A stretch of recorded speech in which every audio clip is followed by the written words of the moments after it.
Good morning, everyone, and welcome to part two of our demo of the International Communications Filing System Satellite Earth Station Subsystem.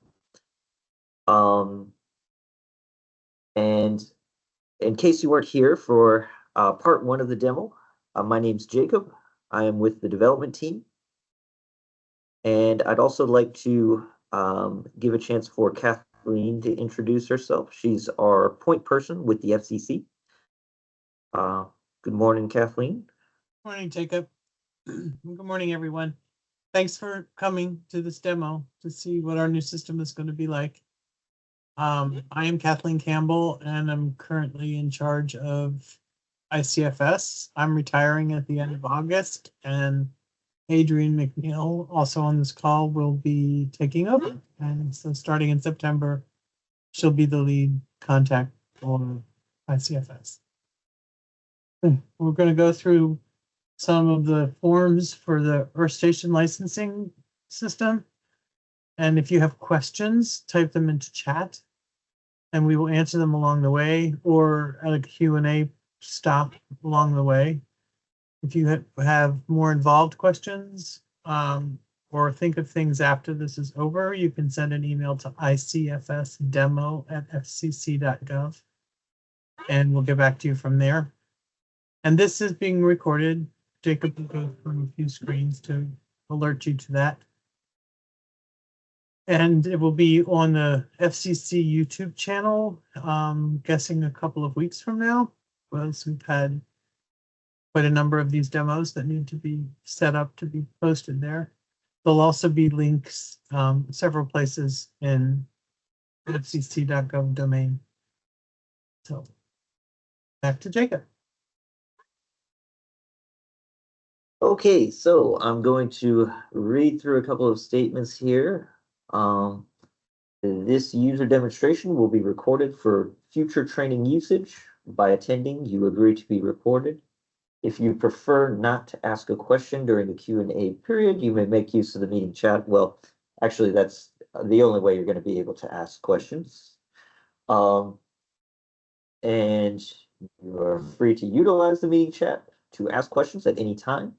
And if you have any questions after the demo has already ended, you may email this email address, icfsdemo@fcc.gov.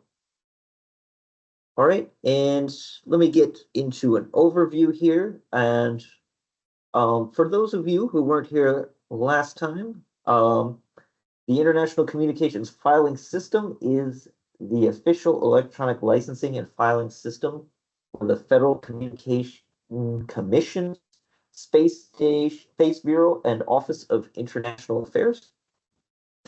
So essentially, if you are applying for a license or an authorization to use any kind of international communications infrastructure, with space satellite or as we're demoing here, or submarine cable or whatever it is, ICFS is the place for you to go. And so we're going to kind of pick up where we left off on part one of the Satellite Earth Station's subsystem of ICFS, and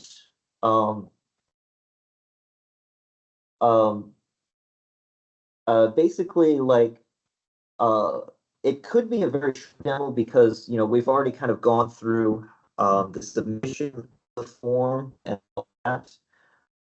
So if that part of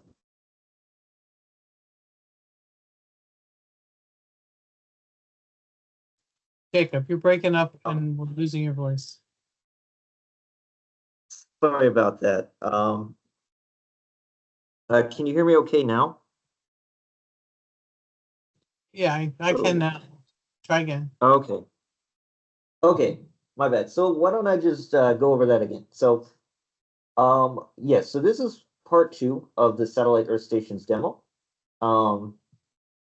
And basically we've already kind of gone over the submission of the base main form.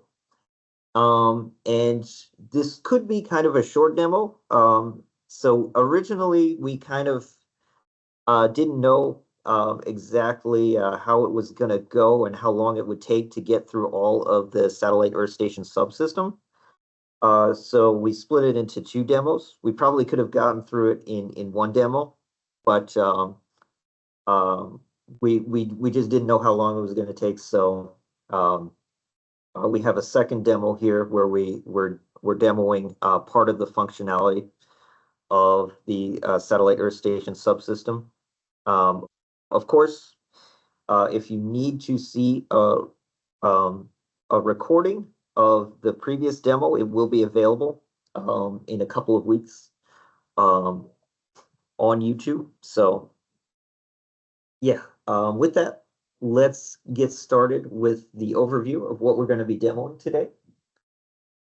So obviously for part one, we demoed um, the Form 312 main via the new license form.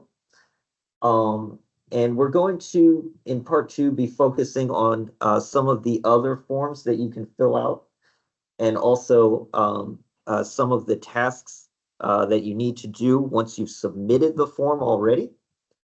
So I think there's a lot of different form types, obviously, with satellite Earth stations, but I think the ones that are really important to focus on for the demo and the ones that I will be getting into are the amendments and modifications forms, the special temporary authority form, and um, the transfer of control and assignment of license forms. Okay. So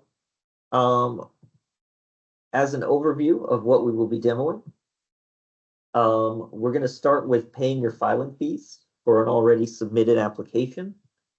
And we're going to get into creating amendments and modifications off that application. We're going to go over STAs a little bit. We're going to go over transfer of control and assignment of authorization applications. We're going to go into the actions a drop down a little bit. And then finally, I'm going to go quickly over pleadings and comments. So with that, let us begin our demo. I'm going to start actually at our homepage, our landing page. I'm already logged in, so I demoed logging in on part one.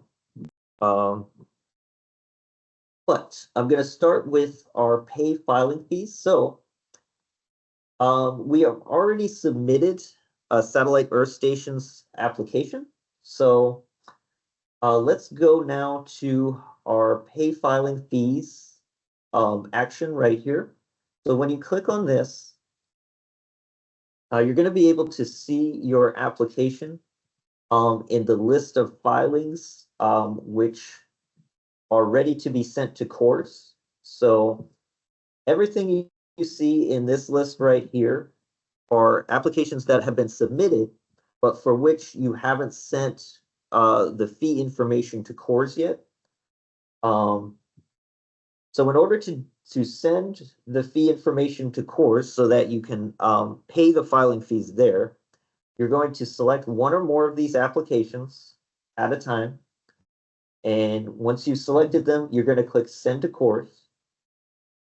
And what happens when you click that is, first of all, a new tab opens where the CORS homepage URL is open, and you'll be able to use that to log into your CORS account and pay any filing fees associated with your application.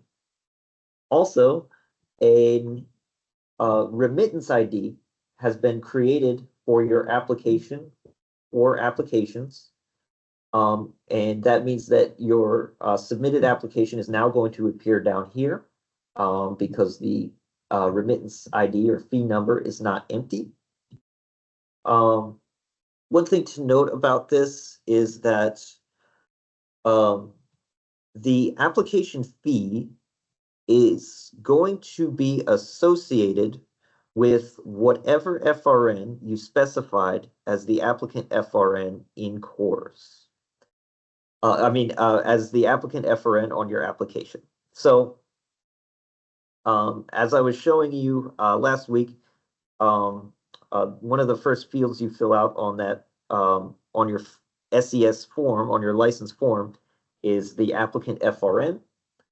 So who's ever FRN that is will be able to log into CORS and see this payment application, see the payment information for that application.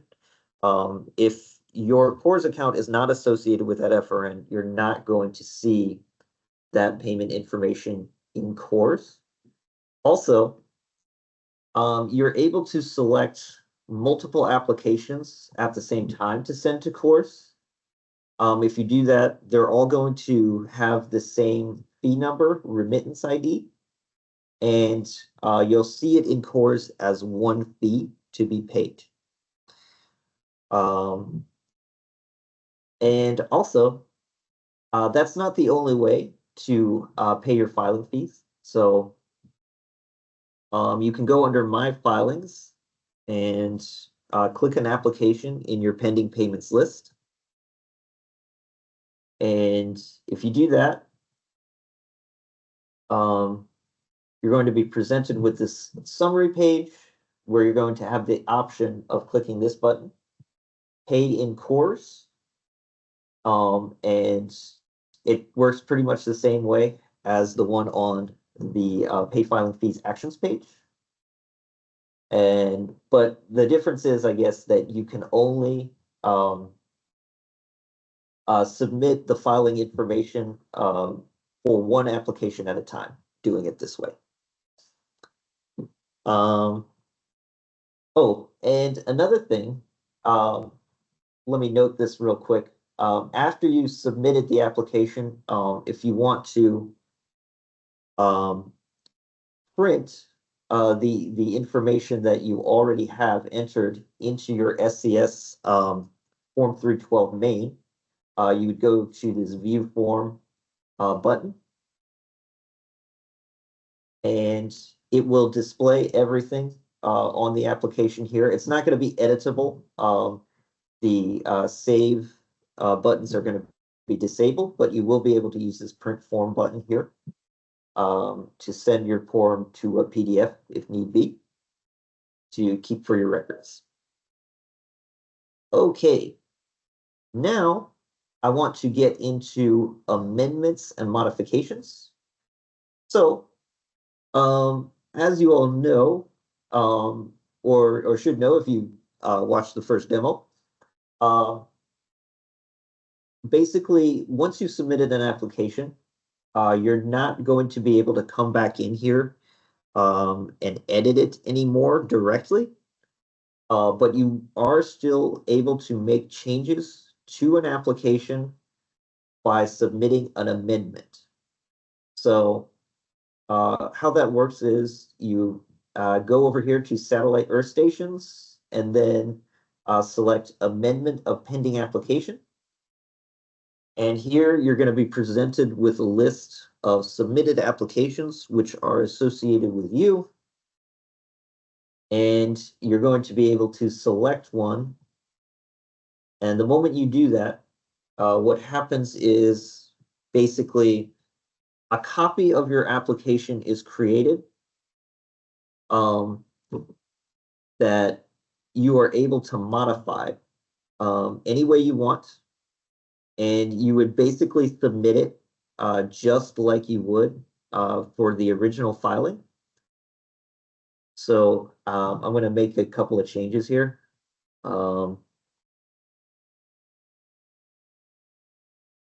And also, for amendments, you need to resubmit any supplemental forms. So we would, for this one, we need to resubmit the Schedule B. But let me actually save my changes before I leave the page.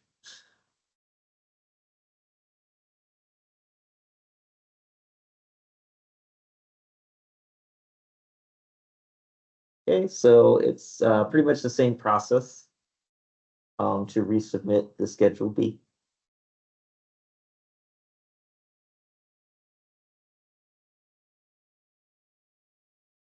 Right. And it's been submitted, so I can go back to my Form 312 now. Close these two. And now I have the option to submit my 312. Oh, and you always need to upload an attachment. So kind of explaining what you're doing. So let's submit it.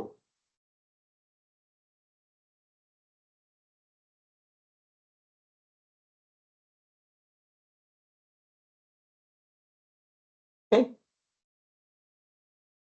And once you've submitted your amendment, you're going to get this file number here.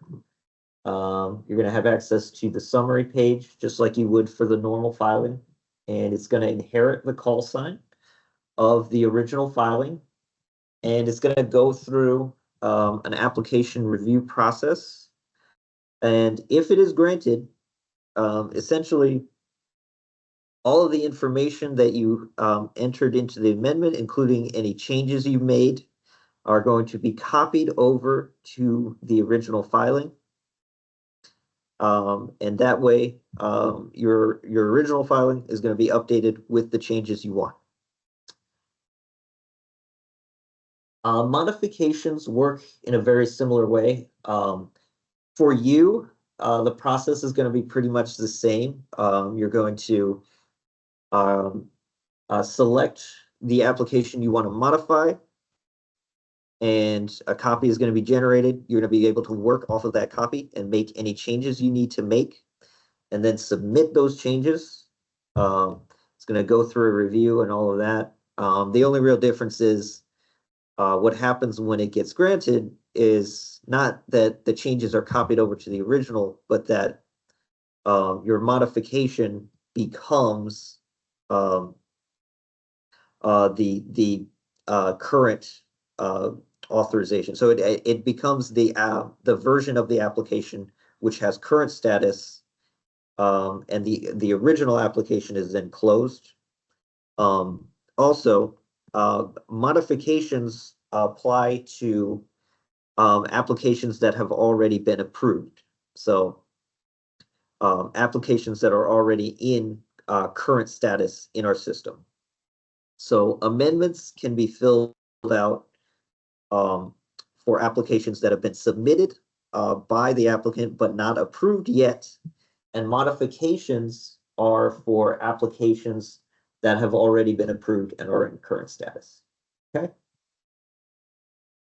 I want to just stop for a moment and allow Kathleen to answer any questions that have been submitted in chat, if there have been any so far.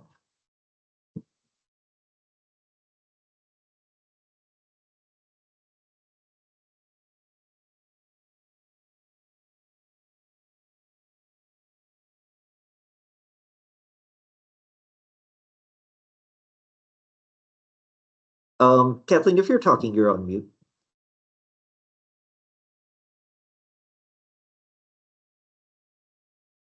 Okay. Looks like we may have lost Kathleen for the moment, so I will move on. Let me go ahead to STAs. So STAs are filled out in cases where a temporary authorization or license is being sought in relation to an active license. So if you need a temporary license to use an earth station, that is what you would fill out when you create a special temporary authority application. It's going to inherit the call sign of the original license. And let's take a look at what the form looks like. So yeah, it's going to look like a lot like the Form 312 main, but it's slightly different. So, it starts with a brief application and the applicant FRN and the contact FRN. But there's some extra information that you're going to enter here. So there's the related file number field. So you can here specify the license that you're seeking a special temporary authority to use using the file number. You can also specify a call sign right here. And the rest of the fields are pretty familiar. They're pretty standard for all of the ICFS applications. You're going to specify your application fees right here, your waivers, and some other information as well. So yeah, that's pretty much it for STAs as far as what I want to demo. And I also want to get into oh, second. Oh, was I showing you the right one? I'm sorry. One second. Yeah. Oh, I'm sorry. I was showing you the SAT STAs. So yeah, the ones for SESs are a little bit different. Sorry about that, folks. So basically it's the same as the application I just showed you, but you're going to have the option here to specify a COOP event.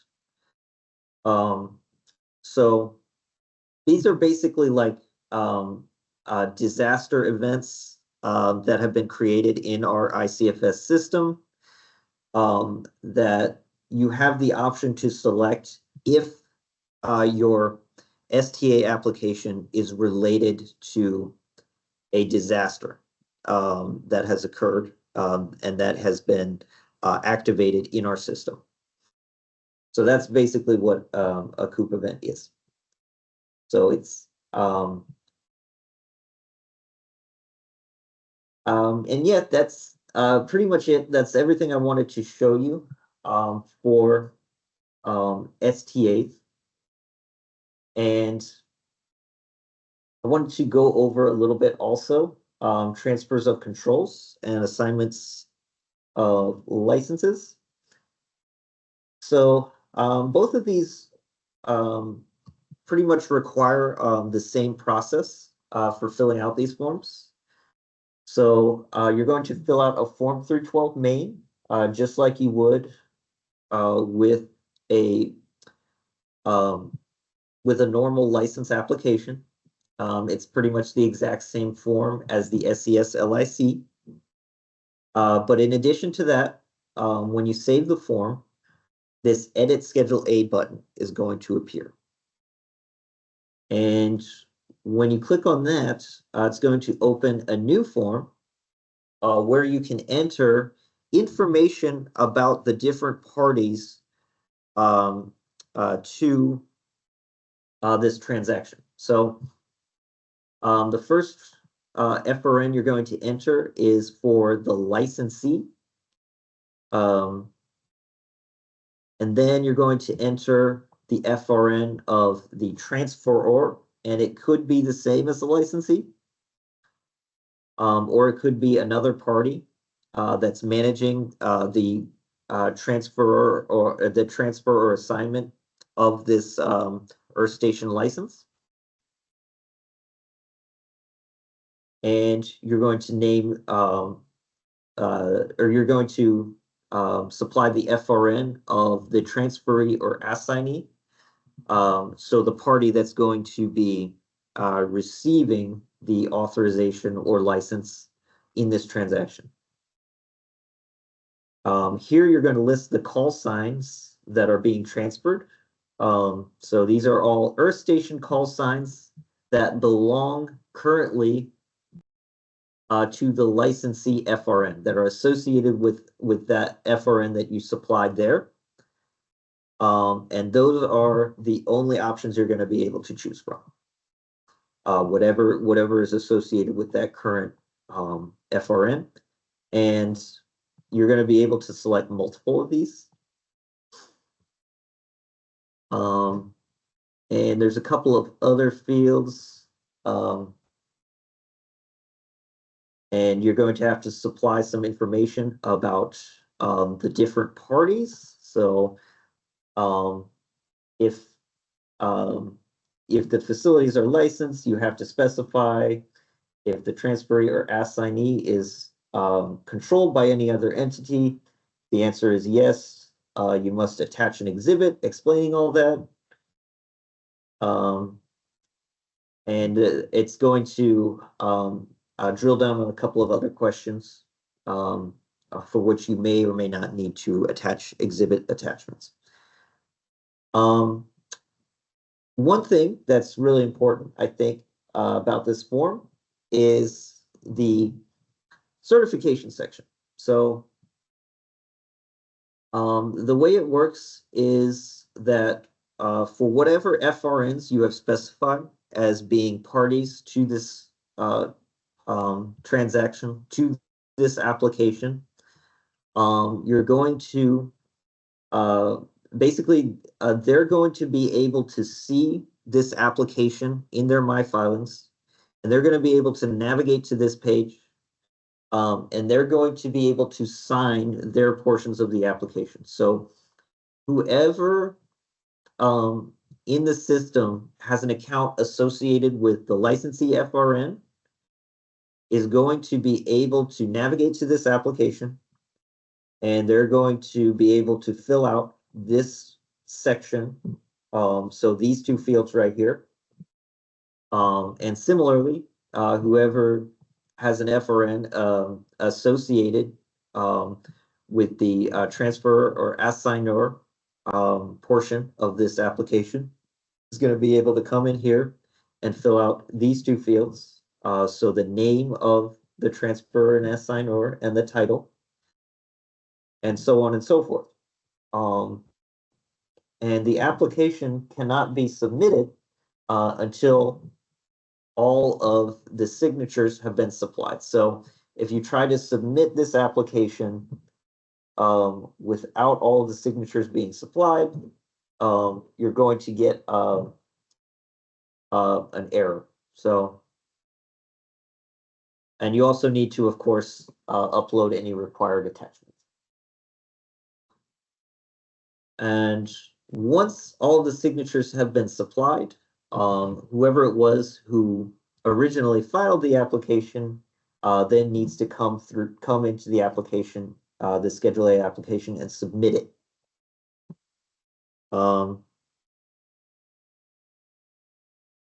And once the Schedule A has been submitted, the Form 312 main can also be submitted. One more thing I want to note about this is that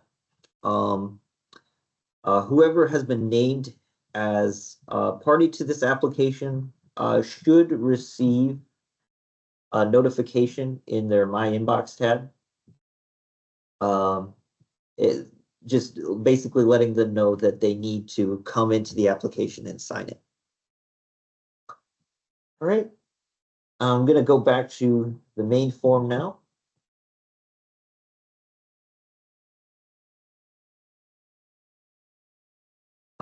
So I also wanted to get into. Can I ask a question really quick, Jacob? I'm back. Go ahead. My computer went crazy. Someone asked to show what it would look like if the assignee logs in to certify the assignment app prepared by the licensee. Do you have that set up anywhere? I could let me see here. I could potentially demo that real quick. So let me do this. So I'm gonna fill out a couple of FRNs here. All right, and then I'm going to specify this. when I save this application, whoever is associated with this FRN, oh, okay, there we go. Sorry. Whoever is associated with this FRN should be able to come back into the application. And in order to demo that, I'm going to go to my admin account and impersonate him. So let's see what happens here. Right, the part that Jacob's doing now, you won't be doing. Just the other Correct. person will log in with their username and password, and the draft of the application will show up in their My Filings. Yes, so this person they're going to use the normal login process. Yeah, they're going to log in by typing the URL in. Well, what I have the power to do is impersonate that user. So that's Portal Tester 2 in our system.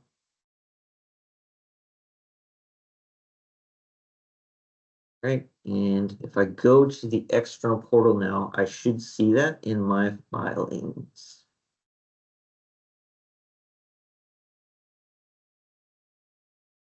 So there it is. That's the application. So I'm going to be able to go in there now.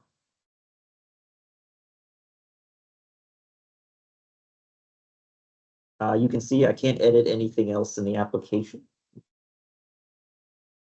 I'm going to go to the Schedule A. And I'm going to go down to my signature portion. So here I'm going to be able to say my name and the title.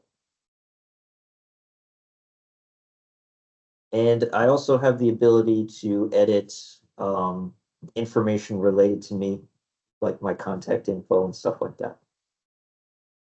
So yeah, that's what it looks like when you log in as that user. I'm going to go back to the user I was already.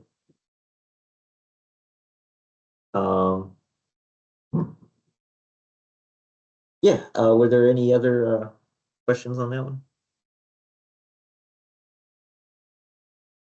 Um, if not, like I said, this is going to be a pretty short demo, so I think we're actually pretty much done. And I think I've showed everything that I wanted to show today. So yeah, Okay. yeah, go ahead. So I have some questions coming up, but it'd be easier to talk through than type through. So the most recent one is all applicants will have to access the application and sign certified before it can be filed, or can I, as the person completing the form, type in the appropriate signature? If the applicants have to log in, is that something similar to ULS? Well, I have to admit, I have no idea how ULS works. So I have no idea if it's similar to their process. But in this case, each party who has to sign it has to log in and sign it from their own username and password account. Because the person filing it, I mean, when you sign it, you're certifying that all the information is correct. So it should be you, not the person filling it out. I know that hasn't been the way it's been for years and years, but that's the way our attorneys manage it.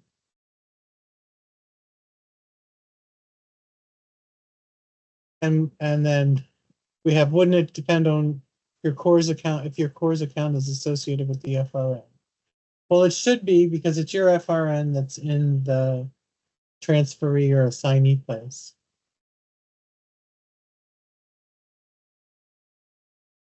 So there's a permissions thing that was set up. People who are associated with the FRN will get this showing up in their My Filings when their FRN is added to the Schedule A. in any of the fields.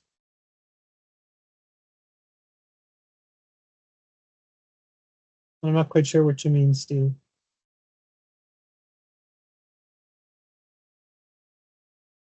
Signing with the person's name, that name will not agree with the info that's above.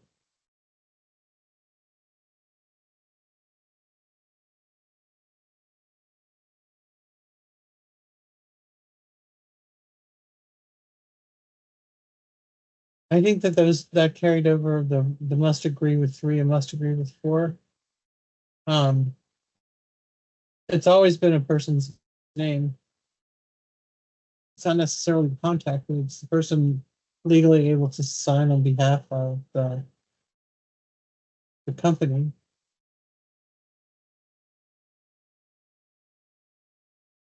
So I'm not quite sure. How do we notify people that they have to come in and log in? Do they get it in their inbox or do they get an email notification? I forget. Do you know, Jacob? I know they should get it in their inbox. Okay. So yeah, it should be in there. But when we send things to the inbox, there's also an email that goes out that says you have mail in your inbox. I think that was something I was shown anyway a few months ago.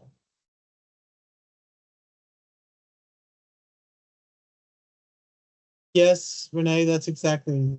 They're actually the team of lawyers that wanted it to work this way. She asked if the 214 transfers and assignments work the same way. All of them work the same way. 325 and IHF2. Lawyers got together and they said, this is what it is.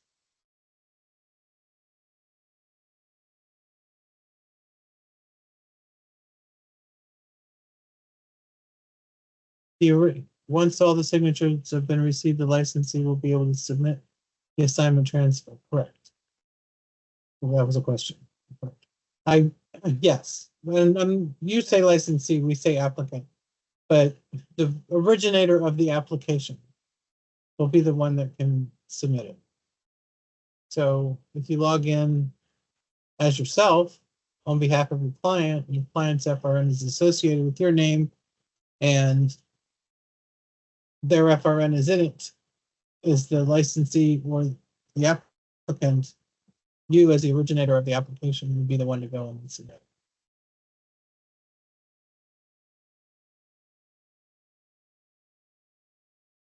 There was another question up above that I'm pretty sure of the answer, but I wanted to double check. The FRN fields for the assignor and assignee, they do not need to be associated with the course account you're logged in as, correct? Well, I don't think so. I think the answer Yeah. is they can be anybody. I think so too. But the assignor or transferor is usually the applicant or the licensee or their parent company. So yeah, I don't think it does. I haven't tried it, so I don't know for sure. I don't think so. Licensee does. Applicant Yeah. and licensee need to, but I don't think the other ones do.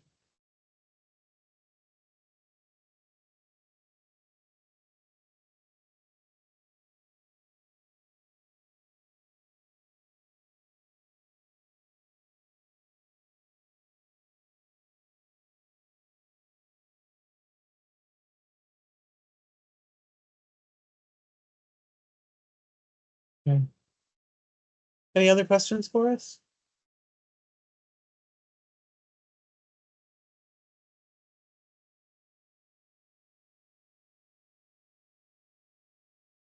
Seeing none, we can wrap up a little early and give you some of your Friday back.